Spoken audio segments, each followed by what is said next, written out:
दोस्तों, अध्यात्म और विज्ञान के संगम में हम ये जानते हैं कि समय कभी थमता नहीं। वो हमें साथ लेकर बहता है, युग दर युग, चेतना दर चेतना, और हर युग की लहरें अपने गुणों के साथ हमारे जीवन को गहराई से प्रभावित भी करती हैं। दोस्तों, इसी वीडियो के पहले भाग में हमने श्री युक्तेश्वर गिरी के युग चक्र सिद्धांत के बारे में जाना था। हमने जाना था कि किस तरह हम द्वापर युग में जी रहे हैं और उन्होंने इसकी गणना कैसे की थी, और आज हम उनके सिद्धांत की सत्यता को जानने की कोशिश कर रहे हैं। दोस्तों, सन 499 ईस्वी ये वो वर्ष था जिसे श्री युक्तेश्वर गिरी जी ने कलयुग के सबसे घोर और अधोगामी चरण का अंतिम सिरा बताया था। ये वो समय था जब पूरी पृथ्वी, विशेषकर भारत, एक गहरे अंधकार में डूब चुकी थी। भारत में गुप्त साम्राज्य विघटित हो रहा था। सन 415 ईस्वी में कुमारगुप्त की मृत्यु के बाद हूण आक्रमणों ने शिक्षा और संस्कृति के केंद्रों को चोट पहुंचाई। नालंदा और तक्षशिला जैसे विश्वविद्यालयों के चारों ओर अस्थिरता और भय फैलने लगा था। हालांकि नालंदा की स्थापना 5वीं शताब्दी के मध्य, लगभग सन 427 ईस्वी के आसपास मानी जाती है, लेकिन इसी काल में हूणों के हमले और अशांति ने वैदिक ज्ञान परंपरा के उभरते हुए केंद्रों को संकट में डाल दिया था। ज्ञान का स्रोत, अध्यात्म, विवेक और विज्ञान सब एक एक करके पीछे हटते गए। उधर पश्चिम में सन 476 ईस्वी में रोमन साम्राज्य का पतन हुआ। गॉथ्स, वेंडर्स, हुन्स, इन नामों ने सभ्यता की नींव को हिला दिया था। यूरोप पर डार्क एजेस का पर्दा गिरा और भारत में भी अंधकार गहराने लगा था। लेकिन सन 499 ईस्वी के बाद सूर्य ने अपनी दिशा बदली। अब वह महाकेंद्र की ओर वापसी की यात्रा पर था। इसका अर्थ ये नहीं कि सब कुछ अचानक सुधर गया, नहीं। युग चक्र अब भी कलयुग में ही था, लेकिन उसकी दिशा ऊपर की ओर थी, यानी चेतना के लिए अब एक रास्ता खुल चुका था, मगर वो रास्ता कांटों भरा था। 6वीं शताब्दी में हर्षवर्धन का उदय हुआ। सन 606 ईस्वी से 647 ईस्वी तक धर्म, साहित्य और ज्ञान फिर से उठ खड़े हुए, पर उसी समय मध्य एशिया और भारत पर आक्रमणों की दास्तान भी बनता रहा। युग का स्वभाव यही था, एक ही क्षण में कलयुग के अवशेष और द्वापर के संकेत साथ साथ चल रहे थे। 700 ईस्वी आते आते दक्षिण भारत में पल्लव और राष्ट्रकूट जैसे साम्राज्य स्थापत्य और विज्ञान में नए आयाम रच रहे थे, तो वहीं दूसरी ओर कश्मीर, अफगान क्षेत्र और उत्तर पश्चिम भारत इस्लामी आक्रमणों की चपेट में आने लगे थे। सन 778 ईस्वी के आसपास आदि शंकराचार्य का अवतरण हुआ। अद्वैत वेदांत की लौ अंधकार में चमकी, एक चिंगारी जली जो बाद में चेतना की मशाल बनी। सन 900 ईस्वी से 1000 ईस्वी चौल साम्राज्य, समुद्री शक्ति, स्थापत्य, व्यापार, भारत का नाम विश्व तक पहुंचा। लेकिन यही वो काल था जब उत्तर भारत पर महमूद गजनवी के 17 आक्रमण हुए। सोमनाथ मंदिर जैसे पवित्र स्थलों का ध्वंस हुआ। ये था मिश्रित चेतना का समय, जहां एक और संस्कृति पनप रही थी तो वहीं दूसरी ओर उसके स्तंभ बार बार हिलाए जा रहे थे।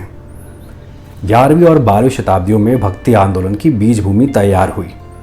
रामानुजाचार्य, ज्ञानेश्वर, फिर कबीर, रविदास, मीराबाई जैसे संतों की वाणी आत्मा की ओर मुड़ने का रास्ता दिखाने लगी।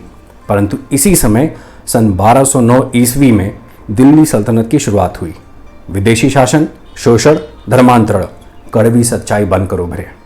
पर उन्हीं स्याह बादलों के बीच चैतन्य महाप्रभु, सूरदास और मीराबाई जैसे प्रकाश पुत्र जन्म ले रहे थे। सन 1300 ईस्वी में भारत को दो बड़े झटके लगे, दिल्ली सल्तनत का अत्याचार और 1347 ईस्वी में तुगलक वंश का पतन। तो वहीं यूरोप में ब्लैक डेथ महामारी ने करोड़ों लोगों की जान ली। पर दक्षिण में विजयनगर साम्राज्य का उदय हुआ। भक्ति आंदोलन पूरे भारत में फैल चुका था। ये सब संकेत थे कि द्वापर संधि काल का प्रभाव अब जमीन पर उतर रहा था। 15वीं शताब्दी तक द्वापर के गुण अब मजबूती से दिखने लगे थे।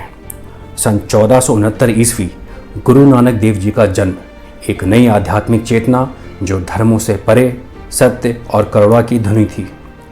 तुलसीदास, सूरदास, कबीर सभी ने जनमानस की आत्मा को छुआ और उन्हीं शताब्दियों में सिद्ध वामखेपा तारा माँ की साधना में विलीन होकर तंत्र और भक्ति के अद्वैत स्वरूप को प्रकट कर रहे थे। सन 1599 ईस्वी कलयुग का पूर्ण अंत। और 100 वर्षों का संधिकाल शुरू। अकबर का दीन-ए-इलाही, गुरु गोविंद सिंह का खालसा निर्माण, शिवाजी महाराज का स्वराज्य आंदोलन, ये थे संधिकाल की योद्धा चेतनाएं। कौन किस तरह की थी हम सभी जानते हैं। और इसी संधिकाल में उत्तर और दक्षिण भारत में महान संतों और योगियों ने जन्म लिया।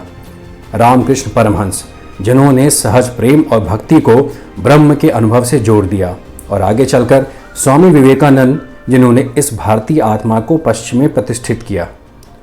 सन 1899 ईस्वी, द्वापर युग का वास्तविक आरंभ, और तभी घटनाओं ने उन्हें सिद्ध कर दिया। यही वो समय था जब भारत भूमि पर श्री रमण महर्षि का तेजस्वी मौन उतरा और हिमालय के गोद में नीम करोली बाबा की करुणा साधकों के हृदय को स्पर्श करने लगी। उत्तर भारत में गायत्री तपोनिष्ठ पंडित श्री राम शर्मा आचार्य वेदों की पुनर्प्रतिष्ठा, अध्यात्म और विज्ञान के समन्वय के साथ आत्मनिर्माण की महायात्रा का आवाहन कर रहे थे। सब कुछ इतना तेजी से हो रहा था जैसे काल के पहिए को स्वयं महाकाल घुमा रहे हों। आगे देखिए, 1905 आइंस्टीन की theory of relativity, 1920 Yogananda ji का अमेरिका गमन, 1947 भारत की स्वतंत्रता, 1969 मानव चंद्रमा पर पहुंचा, 1991 भारत का वैश्विक आर्थिक प्रवेश, और लगभग 2014 से अभी 2025 तक देखें तो योग, ध्यान, कृत्रिम बुद्धि, चेतना विज्ञान सब जाग रहे हैं। हालांकि बुराई अभी भी है, लेकिन इतिहास से तुलना करें तो बहुत कुछ बदला है, बदल रहा है और आगे भी शायद बदलेगा ही। आज 2025 में हम एक नए द्वार पर खड़े हैं, जहां मनुष्य भले ही स्मार्टफोन में खोया हो पर भीतर से एक नई जागरूकता की तलाश कर रहा है। ये द्वापर युग की प्रभाव रेखा है, जहां बुद्धि और चेतना सामंजस्य बन रही है। दोस्तों, इस पूरे प्रकरण को देखकर एक बार नज़र में जो आई वो ये है कि युगों का क्रम चाहे जो भी रहा हो, इसकी गति करने के दो पहिए हैं, अच्छाई और बुराई।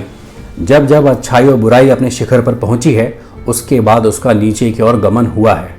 अच्छाई में रूढ़िवादिता आ गई और बुराई का रूप लेने लग गई। बुराई इतनी बढ़ गई कि ज्वालामुखी की तरह कोई व्यक्ति, समाज या देश उठ खड़ा हुआ उससे लड़ पड़ने के लिए। और इतिहास देखें तो ये हर युग में देखने को मिला है। द्वापर में भगवान श्री कृष्ण थे तो कंस भी था, त्रेता में रावण था तो प्रभु श्री राम भी थे, सतयुग में हिरण्याक्ष और हिरण्यकश्यप थे तो वहीं वाराह और नरसिंह अवतार भी थे। यानी हम चाहें 43,20,000 वर्षों का चतुर्युग माने या युक्तेश्वर गिरि जी के युग चक्र सिद्धांत के मुताबिक 24,000 वर्षों का चतुर्युग माने, अच्छाई बुराई का संघर्ष हर युग में रहा है और आगे भी रहेगा। सतयुग में जैसे हिरण्यकश्यप लोगों के साथ बर्बरता दिखाता था, वैसे ही आज भी अगर आपको 16 अप्रैल 2020 की तारीख याद हो, जब पुणे के पालघर में साधुओं की खुलेआम हत्या कर दी गई थी। लेकिन इतिहास से अगर आज को देखा जाए तो हाँ, कई बड़े बदलाव हुए हैं। युगों के जो गुण हैं उससे मना नहीं किया जा सकता। तो कुल मिलाकर इन सभी बातों से एक बात जो समझ में आती है वो ये है कि जिस तरह सूर्य विष्णु नाभि से दूर जाता है, उसी तरह हम भी अपने मूल तत्व यानी आत्म तत्व से दूर जाते हैं, भटक जाते हैं, गलत राह पर चले जाते हैं, और फिर घूम फिर कर जब कुछ भी नहीं मिलता और सब कुछ खत्म होने लगता है, तब वापस अपनी जड़ें खोजते हुए अपने आत्म तत्व की ओर वापस आते हैं, जैसे सूर्य विष्णु नाभि के। तो हमें अपनी जड़ें, अपने आत्म तत्व से जुड़े रहना है। जीवन यात्रा में कई बार भटकाव आएगा, कई बार बाहरी तो कई बार भीतरी, कई बार अज्ञानता से तो कई बार असीम ज्ञान के अहंकार से। कभी कलयुग होगा तो कभी द्वापर, त्रेता, सतयुग, लेकिन हमें अपने मूल बिंदु से जुड़ा रहना है, उसे बस भूलना नहीं है। तो जब भी तुम्हें लगे कि समय अजीब चल रहा है, कुछ अनजाना सा महसूस हो रहा है, तो समझ लेना ये महज घटनाएं नहीं हैं, ये युग चक्र की श्वासें हैं, और तुम इनकी धड़कनों को सुन सकते हो अगर तुम सच में सुनना चाहो। दोस्तों, कमेंट करके ज़रूर बताएं कि ये इन्फॉर्मेशन आपको कैसे लगी और आगे भी शेयर करें। Must follow, subscribe and do like, comment and share. Her her Mahadev.